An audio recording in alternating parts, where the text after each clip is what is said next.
To continue, we're going to have Nkazi and Lungile. Sinandile? No. Sinandile. I practiced and I choked. I'm sorry. But we are happy to have them and welcome them. They are the founders and director, or Nkazi is the founder and director of New Mexico Women's Global Pathways. It's a grassroots organization working to support and empower immigrants, primarily from Africa and the Middle East. So we'll maybe get a little bit of a different perspective and angle on immigration and refugee. And so we are grateful to have them. Could you welcome them with me?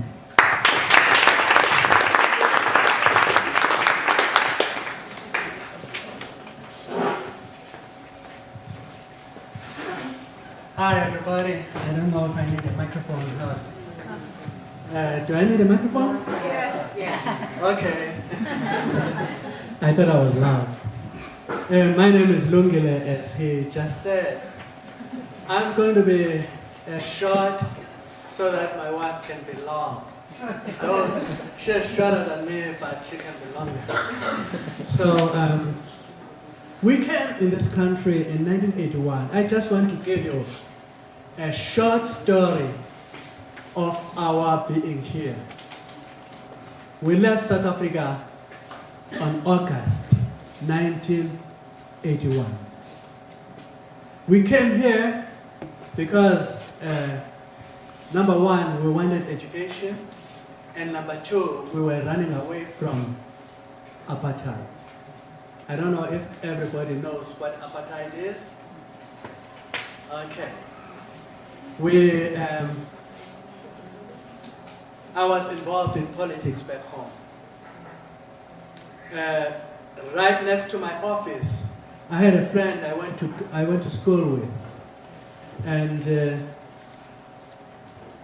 they took him out. They put him to jail, and they hung him on the ceiling, and they claimed that he hung himself. I know that Mapita would have never done that. I ran away from there. I went to another city in Butterworth, where I got a job. And then from that city, I ran away to Amchata, another city again. Then,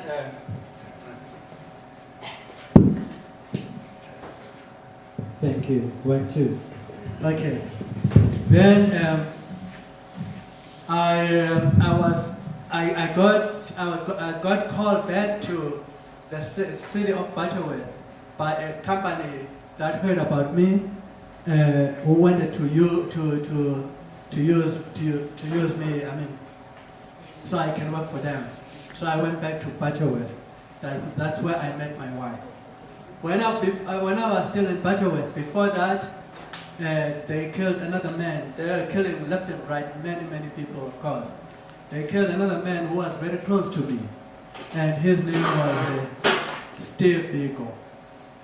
I don't know if any one of you have ever heard about Steve Biko. Thank you. Yeah, Steve Biko. They even have a movie about him.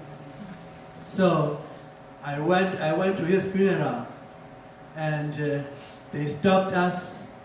The police and the soldiers stopped our bus, and they told us to get off the bus, and they searched the bus, the bus we're in, and they allowed us to continue.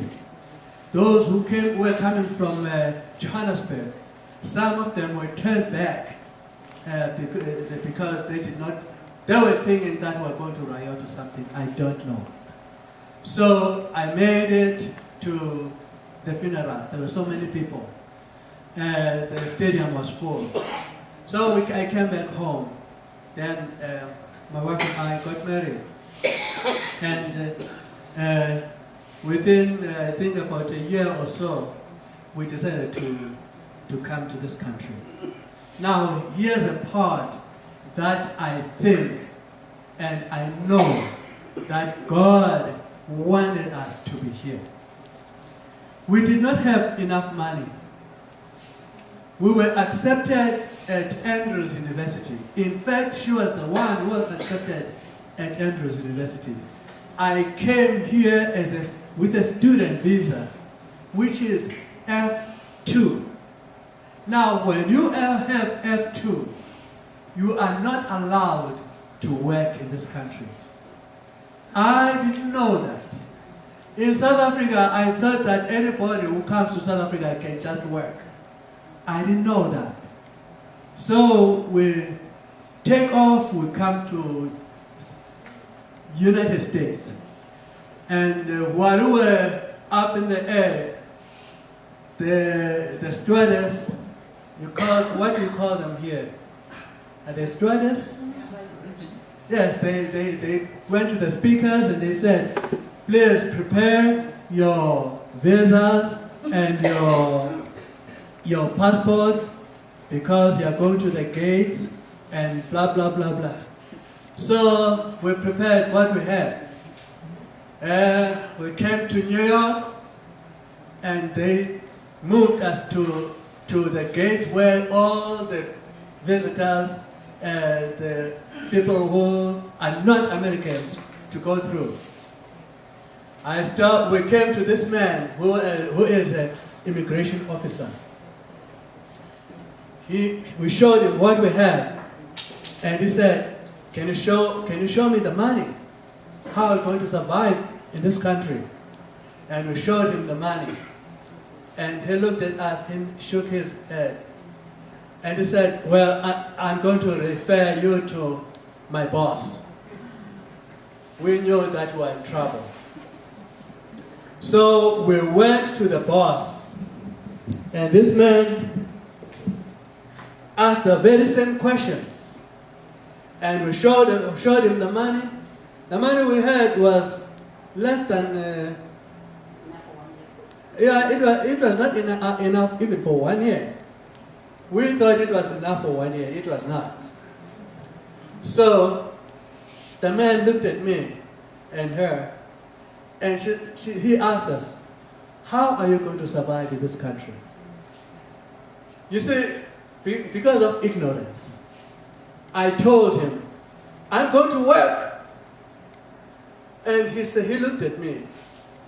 He said, well, I'm going to allow you to come in, but I'm not satisfied.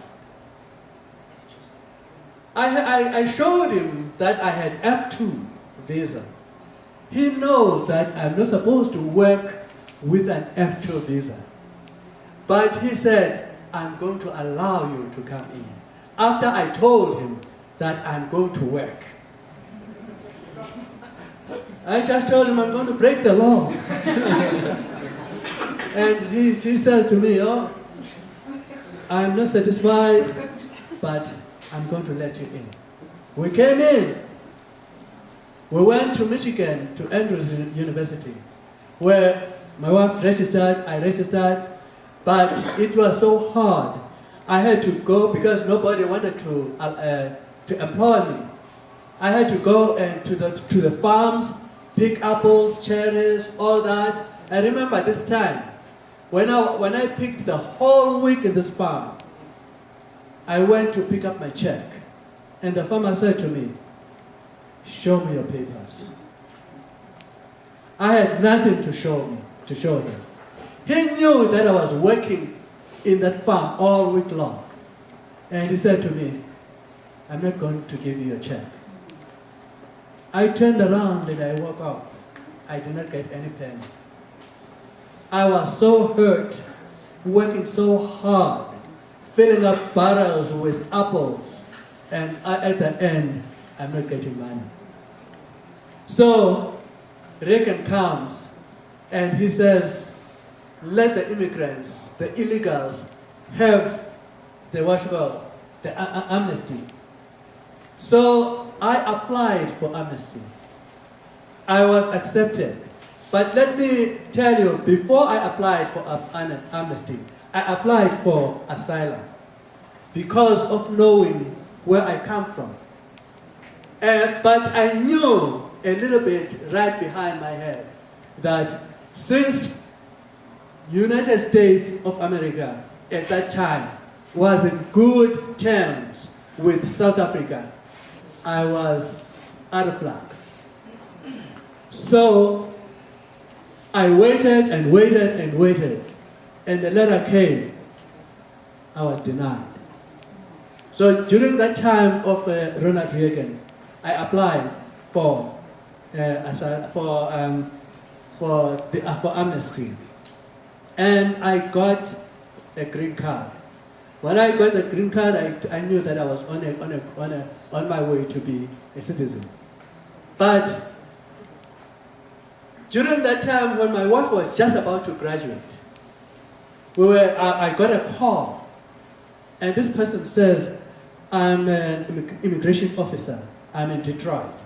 I want to come to your home. What time is everybody going to be home?" And I said, maybe about 5 o'clock. And he said, "Okay, I'll be there." He came with another officer. There were two of them. They came with typewriters, papers, everything. They brought all that in our sitting room and on our table. And I asked him, what is this all about? And he said, "We're going to deport you."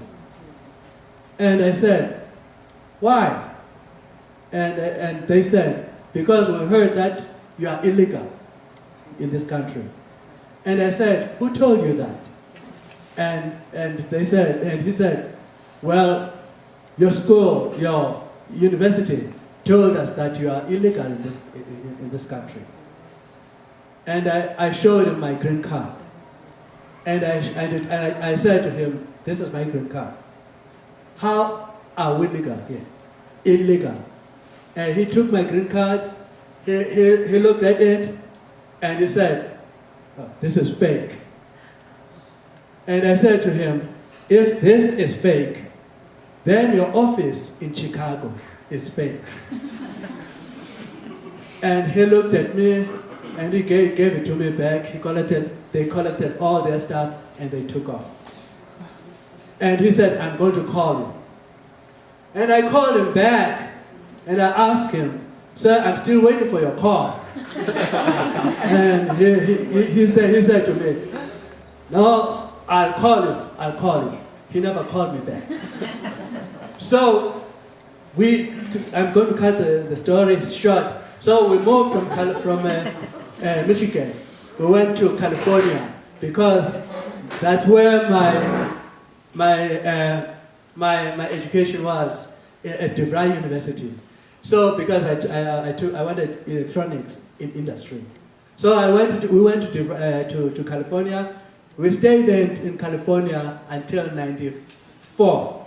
I came here in '94 in this city, and my family followed in '95.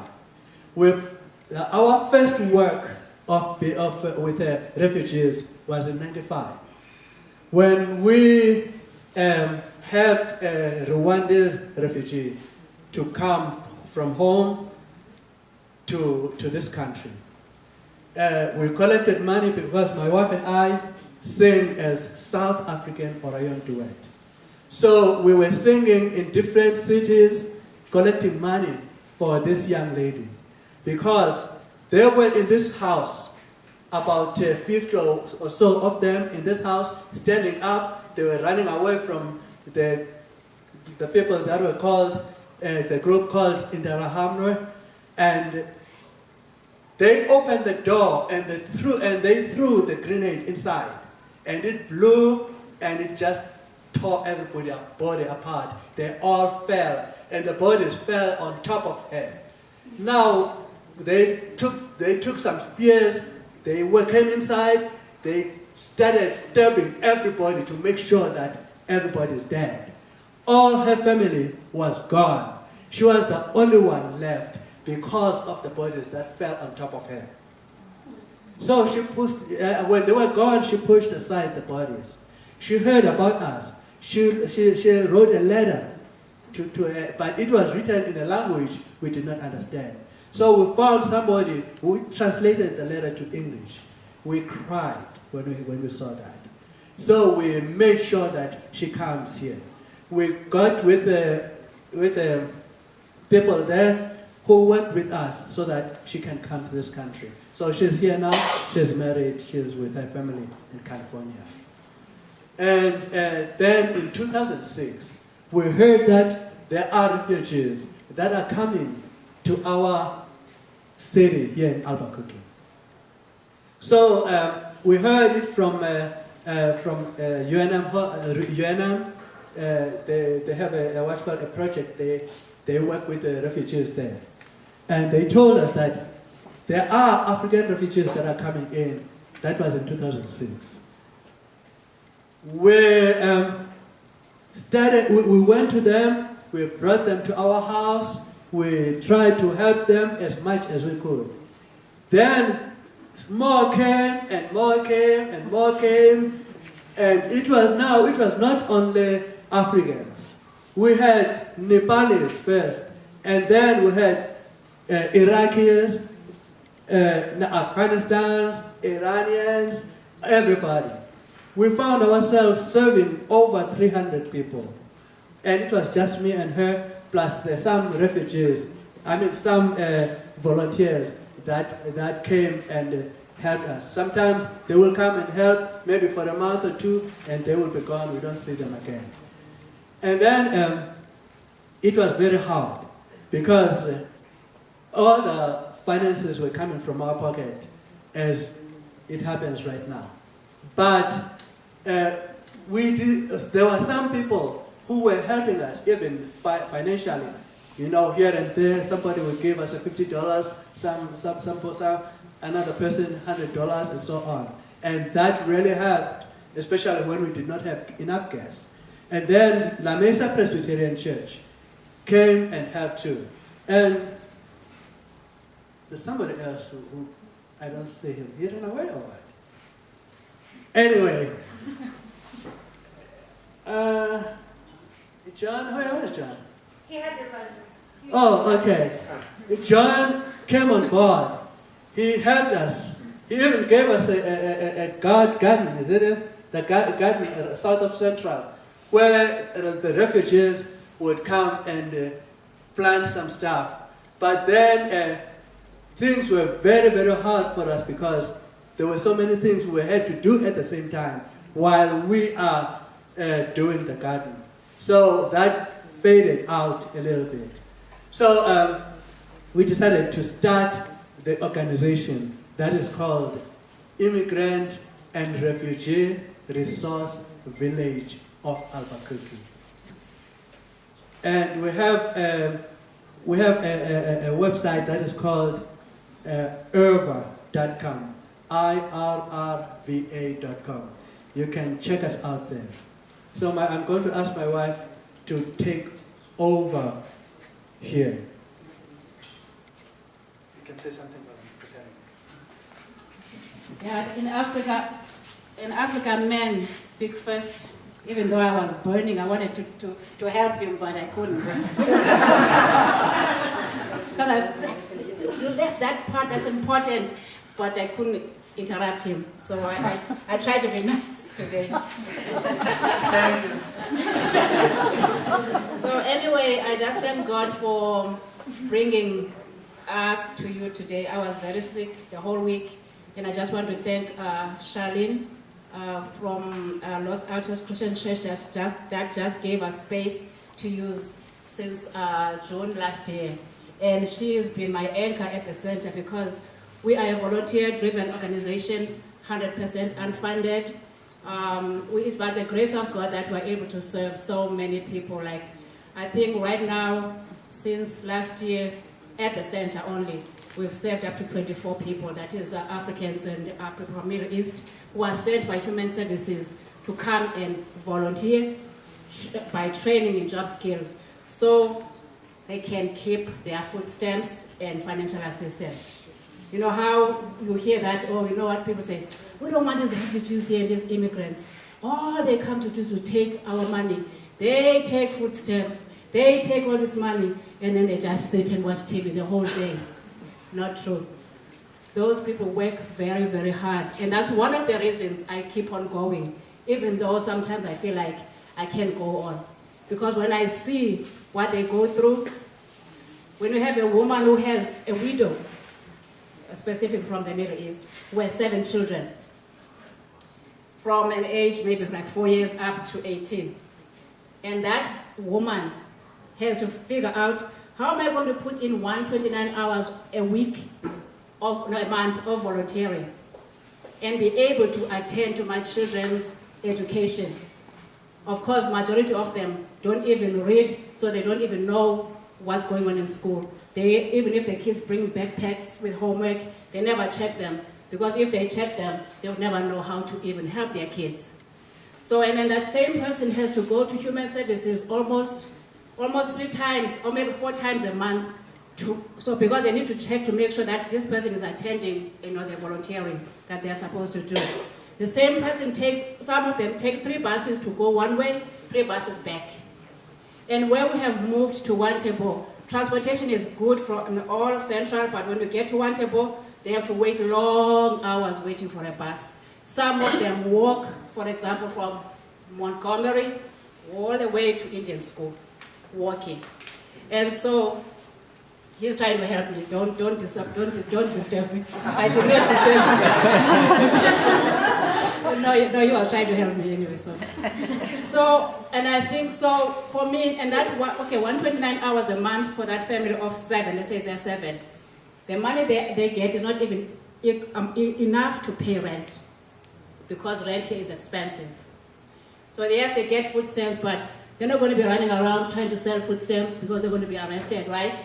So that they can pay their rent. So I'm just trying to say that these people who come here, it used to be that before, food stamps, everybody could get food stamps and money, they didn't have to work. It is very difficult. I would not be able to do it. So I and my husband and Charlene and others just dedicate ourselves to make sure that these families are not left behind. So we bridge gaps in service, right? Because as agencies, Lutheran Family Services, Catholic Charities, that are given money to make sure that within the first 6 months, the families have a stipend to be able to pay rent, utilities, and so forth. But then that time has been decreased to 3 months, where they're given a stipend, maybe let's say $900 an adult. So from that $900, if there's 2 adults, that's $1,800. If there's 1, that's $900. They have to pay rent, they have to pay utilities, they have to clothe themselves, they have to buy household items. Tell me, how can you be able to do that? For 3 months, they have to do that. If they don't have a job within 3 months, those families are facing evictions. And so from time to time, we get help from some of you like Stephen and others, where we ask people, oh, please, we have this family going to be evicted. Can you give us some donations? And so the refugees here do not survive well within the first 3 to 6 months. If they don't have a job, they are in trouble. If they have a job within that first 3 months and they keep the job, then after a year, within a year, they do very well. And then as long as they keep their jobs and there's community supporting them, they do very well. Actually, they do even better than us people serving them. Sometimes my husband says, oh man, these people have a nice TV and I don't have a TV, But I say, no, but we don't look at that. We just say, you know what, we've done what we can do. At least now they are stable, they're able to help themselves and hopefully be able to help others. So I'm just trying to give you 10 years of volunteer work in 30 minutes.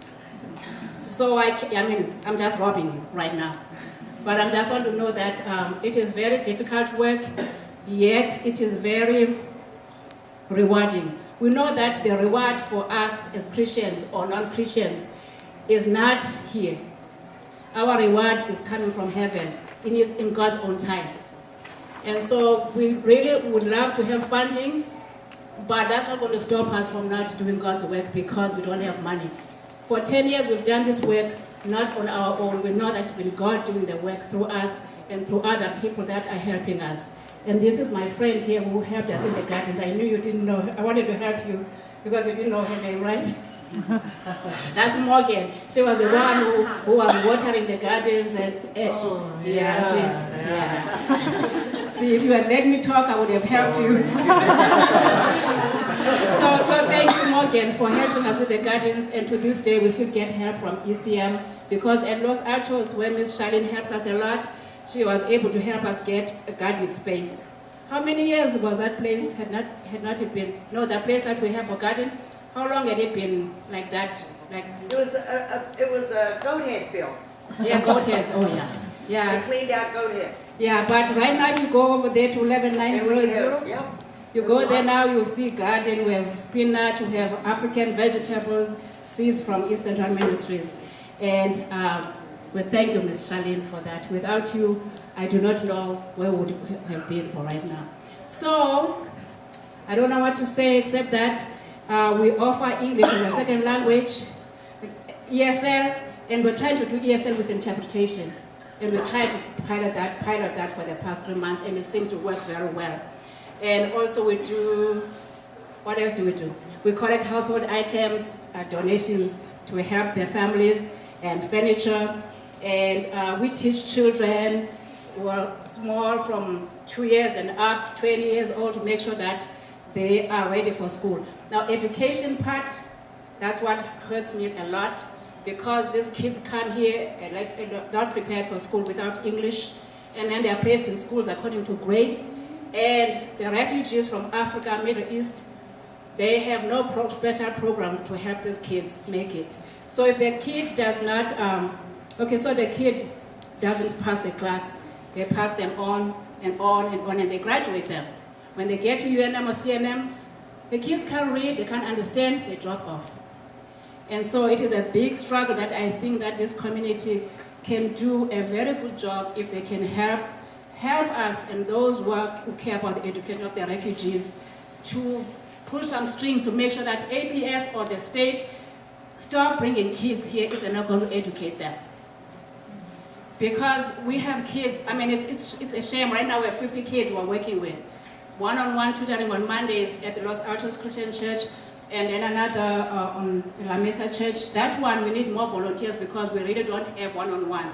We have the Albuquerque Academy students that come, but we never have enough volunteers. So, and it's critical. When you look at those kids and you ask them to read something, they may speak very well because they learn quick, but my husband has a Bible study going on Saturdays where he makes them read the Bible. That's why we say, something is wrong, so that's why we started the tutoring program. So please, if you want any job to do, to help these kids, talk to whoever you can talk to make sure that either they do a charter school for the refugees or they do something. It's very urgent. I mean, it's been 10 years ago we should have had a school since we started, but nothing is happening. Because the Spanish people, they have English programs. I mean, they are well taken care of in APS, but all the refugees are suffering. Please, that's the only thing I will ask you to do tonight if you don't want to do anything. Thank you so much, and I'm going to...